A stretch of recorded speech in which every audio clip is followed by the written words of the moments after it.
দেশের স্বার্থে সবাইকে ঐক্যবদ্ধ থাকতে হবে বলে মন্তব্য করেছেন প্রধানমন্ত্রীর শিক্ষা উপদেষ্টা ও তার কার্যালয়ের মুখপাত্র ডক্টর মাহাদি আমিন।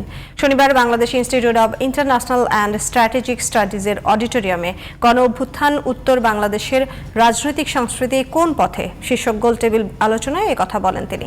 মাহাদি আমিন বলেন, রাজনৈতিক আদর্শ ভিন্ন হতে পারে, তবে জনগণের প্রশ্নে ও দেশের স্বার্থে সবাইকে এক থাকতে হবে। আলোচনা সভায় সমাজ কল্যাণ প্রতিমন্ত্রী ফারজানা শারমিন পুতুল বলেন, বিএনপি চায় প্রতিহিংসার রাজনীতি বন্ধ হোক দেশে। সাইরাস মাহমুদের রিপোর্ট। শেকড় থেকে শিখরে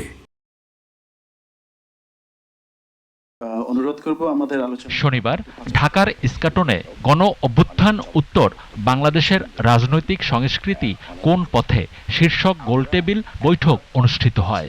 বিচার বহির্ভূত হত্যাকাণ্ড সংগঠিত। এতে অংশ নিয়ে প্রধানমন্ত্রীর শিক্ষা উপদেষ্টা ও তার কার্যালয়ের মুখপাত্র ডক্টর মাহাদি আমিন বলেন, গণ অভ্যুত্থানের আকাঙ্ক্ষা ছিল এমন একটি ব্যবস্থার যেখানে সরকার জনগণের কাছে দায়বদ্ধতা নিশ্চিত করবে। তিনি বলেন, গণতন্ত্রে অবশ্যই যৌক্তিক সমালোচনা থাকবে, যেখানে গণতান্ত্রিক সরকার জনগণের প্রতি জবাবদিহিতা নিশ্চিত করবে, দায়বদ্ধতা নিশ্চিত করবে, দায়িত্বশীলতা নিশ্চিত করবে, এবং আমরা সবাই মিলে এমন একটা রাষ্ট্র ব্যবস্থা গড়ে তুলতে পারবো যেখানে দল মত পথের ঊর্ধ্বে উঠে গণ অভ্যুত্থানে যেমন ছিল আমরা প্রত্যেকে বৃহত্তর জাতীয় স্বার্থে এক জায়গায় থাকবো। আমি যে সরকারের প্রতিনিধিত্ব করছি, আমরা সবসময় বলি আমাদের স্লোগান সবার আগে বাংলাদেশ। তার অর্থ কি?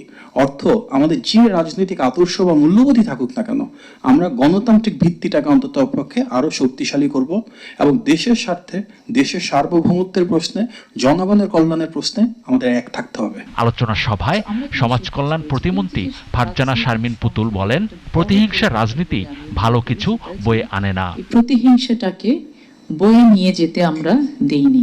আমরা তাদের ঘরবাড়ি পাহারা দিয়েছি, আমরা পাল্টা ওই লক্ষ লক্ষ মামলার দিকে যাইনি, এগুলো কোনো কিছু করিনি। এবং সেটা কিন্তু আমার মনে হয় যে একটি সংস্কৃতির বড় পরিবর্তন বলে আমি মনে করি, এবং এটাকে আমাদের নিয়ে যেতে হবে, বয়ে নিয়ে যেতে হবে। প্রধানমন্ত্রীর প্রেস সচিব আবু আবদুল্লাহ এম সালে বলেন, কল্যাণমূলক রাষ্ট্র হিসেবে বাংলাদেশকে গড়ে তুলতে প্রতিটি নাগরিকের পাশে থাকতে চায় সরকার। বাংলাদেশের জনগণ যে রাজনৈতিক গুণগত পরিবর্তন যেটি চাইছে সেটি শুরু হয়েছে আলহামদুলিল্লাহ, এবং আমরা অবশ্যই একটা নির্ধারিত গন্তব্যে মানুষের কাঙ্ক্ষিত যে প্রত্যাশিত বাংলাদেশ সে লক্ষ্যে এগিয়ে যাব।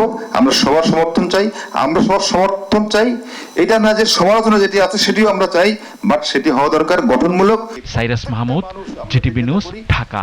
প্রত্যেক